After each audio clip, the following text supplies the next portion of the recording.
In this video, we'll be taking a look at 3 MLB games happening on April 2nd, 2025, and providing you with free team picks and total picks for each one of those games, so 6 picks in total. Welcome back to Cash Out Sports. Let's dive right into it. Oh, and don't forget to subscribe and to click the bell icon to get notified as soon as these videos get released, so that you have more time to plan out your bets as we provide these videos on a daily basis. I can guarantee that you'll have all the important information that you'll need on these 3 MLB games after fully watching this video. One more thing before we start. If you would like to gain access to our best exclusive sports picks to take your journey to the next level, then check out our Patreon in the link down below, where we offer our best single picks, parlay picks, and much more. Now let's get started. Chicago Cubs versus Athletics. It's the final game of a 3-game interleague series taking place at the ballpark in Sacramento, California. On Wednesday afternoon, the Chicago Cubs will face off against the Oakland Athletics. The Cubs have already built a commanding 2-0 lead in the series, having won the first 2 games. On Monday, the Cubs exploded offensively, winning 18-3 after a dominant 11-0 stretch in the 5th and 6th innings. Then, in the second game on Tuesday, the Cubs secured a 7-4 victory, leaving them on the verge of a sweep. This matchup has a lot of potential. The Athletics will have Jeffrey Springs on the mound, who impressed in his first start of the season. For the Cubs, their offense has been clicking well, and they're entering this game with a lot of confidence. I have to say, Springs really stood out in his debut, and I think he's going to come out strong again in this game. However, the Cubs' offense might have some issues here, which could open the door for Oakland to bounce back. The Cubs are coming off their first back-to-back wins of the 2025 season, which has been a welcome sight after their rocky start. Meanwhile, the Athletics are on a 3-game losing streak. Just a few days ago, the A's split their opening series with the Mariners, where they outscored Seattle 14-8. Looking at the form of each team's starting pitchers this season, this final game of the series feels like it could be the one where the Athletics finally get a win. If the Cubs do win, I would expect a close game, perhaps with a margin of just 1 run. I wouldn't expect another dominant, multi-run win for the Cubs given how inconsistent they've been, especially in their previous series against the Diamondbacks. As our first pick for this matchup, the Athletics money line is our full game side pick. Looking strictly at the Cubs' 5 true road games this season, without considering the Tokyo games, they've been putting up an impressive 7.80 runs per game. However, their pitching staff has given up an average of 6 runs per game, resulting in an average total of 13.8 runs per game over that 5-game stretch. The over has hit in 4 out of those 5 games, with a 3-1-1 record. On the other hand, the A's have been struggling offensively, averaging only 3.4 runs per game while allowing an average of 5.2 runs per game.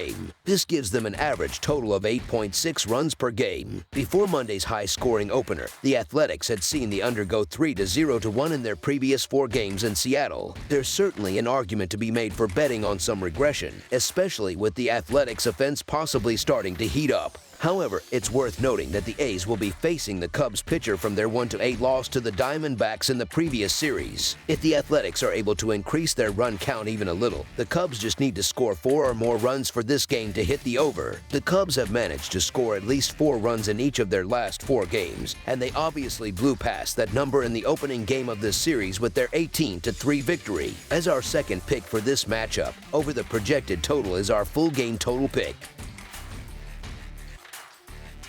Arizona Diamondbacks versus New York Yankees. The Arizona Diamondbacks will face off against the New York Yankees on Wednesday night in the second game of a 3-game interleague series at Yankee Stadium. The Arizona Diamondbacks, who made it to the World Series in 2023, had a bit of a down year after that strong playoff run, but they've made big moves this past winter as they set their sights on winning their first World Series title in over 20 years. This year, they're looking to come back even stronger, and they'll be up against the New York Yankees on Wednesday. The Yankees were the team that fell short in the World Series last season, but after a blazing start to the 2025 season, they're quickly becoming the talk of the MLB. Just yesterday, the Yankees were 1 strike away from getting out of a bases-loaded situation in the top of the 8th inning, but Eugenio Suarez stepped up and hit a grand slam, putting the Diamondbacks ahead. Now, the Yankees will look to bounce back at home against the Diamondbacks, with left-handed pitcher Carlos Rodon on the mound to face off against Zach Gallen. Rodon was impressive in his season debut, while Gallen had a rough outing against the Cubs. This season, the Diamondbacks have struggled a bit at the plate against left-handed pitchers, hitting just .219 in 73 at-bats with only 1 home run.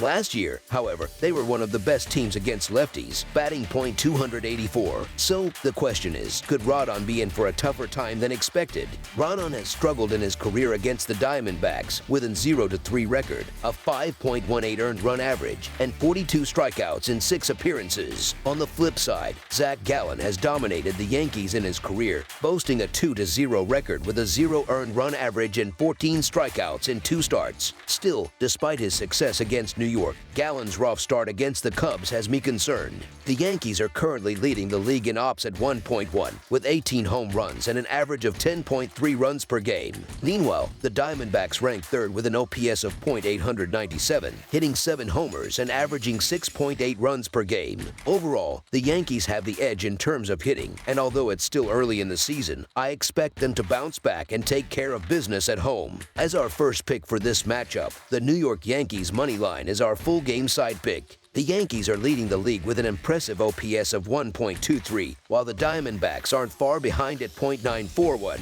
Both teams have loaded lineups full of dangerous hitters, so despite having Zach Gallen and Carlos Rodon on the mound, I'll go with the over on the total. Gallen had control issues on opening day, and I need to see more consistency from him before I'm fully convinced. As for the bullpen, the Yankees have been solid in their first few games, posting a 2.92 earned run average, a 1.05 WHIP, and holding opponents to a .217 batting average in the Brewers series. The Diamondbacks, however, have had some struggles with their bullpen, posting a 5.87 earned run average, a 1.24 WHIP, and allowing a .246 batting average against the Cubs. Although the over is 5-5 in the last 10 head-to-head matchups between these two teams, both offenses have been clicking so far in 2025. The Diamondbacks and Yankees are both averaging solid runs, with the Yankees scoring 9 runs per game and the Diamondbacks averaging 7 through their first 5 games of the season. For the Diamondbacks, the over is sitting at 6-3-1 in their last 10 games overall, with an average of 12 runs in their first 5 games of 2025. As for the Yankees, the over has hit in 6 of their last 10, with an incredible 41 runs already scored this season. As our second pick for this matchup, under the projected total is our full game total pick. Atlanta Braves versus Los Angeles Dodgers. In the final game of a 3-game National League Series, the Atlanta Braves are facing off against the Los Angeles Dodgers at Dodger Stadium on Wednesday night. Atlanta had a tough start to the series, losing the opener to the Dodgers 6-1 on Monday. This loss means the Braves have dropped each of their first 5 games of the regular season. On the other hand, Los Angeles is off to a perfect start with a 6-0 record after their win over Atlanta on Monday. Los Angeles remains undefeated at 6-0 to begin the season, and they have won 5 consecutive games at home. The Dodgers have been particularly strong against Atlanta at home, having won 5 straight games against them, which includes Monday's victory to kick off the series. The Braves have struggled lately, losing their last 7 games going back to the end of last season. Atlanta has also struggled on the road, sitting at 0-5 in their last 5 away games. In terms of the run line, Los Angeles is 5-1 this season, while the Braves are just 1-4. Looking at the pitching matchups, Blake Snell, the Dodgers starter, allowed 2 runs on 5 hits in 5 innings during last Thursday's 5-4 win over the Detroit Tigers. Meanwhile, Atlanta's offense has been sluggish, with a team batting average of just .144 and a .235 slugging percentage. In contrast, Los Angeles is hitting .234 with a .505 slugging percentage. On the mound, the Dodgers have the 6th best earned run average in the league, while the Braves are down in 23rd place with a 5.18 earned run average. The Braves' struggles with runners in scoring position have been especially apparent. They are currently 1 for 2.8 in such situations, while Los Angeles has been far more efficient, going 1-2 for 4-2. The gap in bullpen performance is also noticeable, with Atlanta ranking 24th in the league with a 6.19 earned run average from their relievers, compared to the Dodgers' much stronger 2.37 bullpen earned run average, which ranks 8th. Blake Snell, in his first start of the season, showed solid form, while Atlanta's Bryce Elder has yet to pitch in 2024 and had a rough outing last season. There's no denying that the Braves are a better team than they've shown so far, but it's tough to place any confidence in them right now. The Braves have managed to score just 2 runs combined over their last 4 games. That's a serious issue. Elder doesn't provide much optimism, considering his struggles from last season and his lack of appearances this year. On the other hand, the Dodgers have been playing great baseball and Snell is an all-star caliber pitcher who has consistently delivered strong performances. Until the Braves show signs of turning things around, they're simply a team to avoid at the moment. Looking at this matchup, it's hard to see the Braves turning things around in this game, especially given how things have been going. As our first pick for this matchup, the Los Angeles Dodgers to win and cover the spread as favorites is our full game side pick. In the first game of the series, the two teams combined for just 7 runs, and it's tough to see the Braves putting up many more runs in this game, considering their current struggles. Both teams have been hitting into double plays, with the Dodgers tied for 3rd in the league with 5 double plays, and the Braves tied for 14th with 3. The overall pitching statistics also favor a low-scoring game. Los Angeles is 5th in baseball with a 2.62 team earned run average, while Atlanta is near the bottom at 25th with a 5.18 team earned run average. With the Braves struggling at the plate, especially after the news of Jurix and Profar being suspended for 80 games, it's hard to imagine them putting up many runs. Therefore, the smart bet is on the under for the total number of runs. Blake Snell is expected to have another strong outing for the Dodgers, keeping Atlanta's hitters in check. While Los Angeles is likely to score more than enough to win, it's unlikely they'll push the total runs too high. The Braves' struggles with offense and their pitching woes should keep the score below the projected total. Atlanta has gone 1-3-1 on over-under bets this season, and the opening game of this series, which ended with 7 runs, went under the total. As our second pick for this matchup, under the projected total is our full game total pick. That's all for now, so if you have any other games you would like reviewed, then leave a comment down below with the game you would like analyzed. Subscribe to our channel, leave a like on this video, and we'll get to it as soon as we possibly can. We would also love to hear your opinion on the picks presented to you in this video, whether you agree or disagree with them, so leave a comment down below and do let us know.